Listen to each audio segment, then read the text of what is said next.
Jauh-jauh antarkan dari Bandung menuju Subang, driver ojol ini tak sadar jika penumpangnya bukan manusia.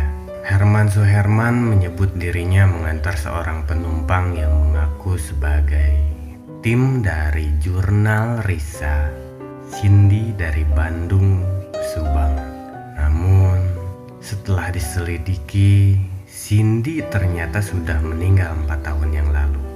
Herman lantas bercerita soal pengalamannya yang pernah mengantar Cindy di kolom komentar akun YouTube Jurnal Risa hingga membuat sang pemilik akun tersebut terkejut. Teteh dan Akang, sebelumnya mohon maaf, saya mau nanya, apa di tim Jurnal Risa ini ada yang namanya Cindy almarhum? Saya driver ojol, pernah mengantarkan beliau dari depan Istana Plaza Bandung ke Subang. Rencananya kami akan melakukan perjalanan Bandung-Subang pulang pergi dengan imbalan 400.000. Bahkan dari pom bensin Lembang, saya dibonceng sama beliau sampai tujuan, ungkap Herman. Selama di perjalanan, Herman mengaku dia dibonceng oleh Cindy. Selama di perjalanan, Herman pun mengaku selalu diperhatikan oleh banyak orang di jalan.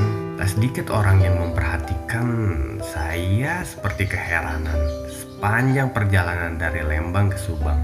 Beliau bercerita tentang hal-hal yang berbau mistis, gaib, dan beliau bercerita tentang tim Jurnal Risa ini dan mengaku bagian dari tim ini. Bahkan beliau menawarkan ke saya untuk menjadi kru di tim ini dengan imbalan 200.000 dalam setiap syuting dan mengantar ke tempat yang akan digali cerita mistisnya. Di tengah-tengah perjalanan, banyak hal-hal aneh yang saya temui.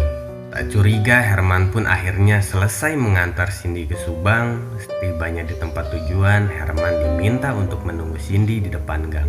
Saat itu Cindy menolak diantar ke rumahnya karena takut dimarahi oleh ayahnya. 1 jam lebih menunggu, Herman mulai curiga pada Cindy.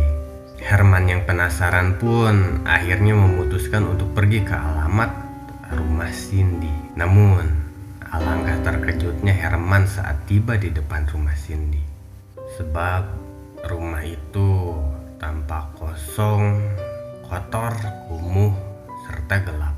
Herman pun bertanya ke penduduk sekitar, tapi tak ada yang mengenalinya. Dalam suasana bingung, Herman pun akhirnya pergi ke kota Subang. Herman lantas meminta bantuan kepada driver ojol Subang untuk menemukan Cindy. Kemudian saya pergi ke arah kota Subang dan alhamdulillah di sana saya bertemu dengan para driver ojol yang sedang ngalong. Saya dibantu mereka dan diizinkan untuk bermalam di base camp mereka.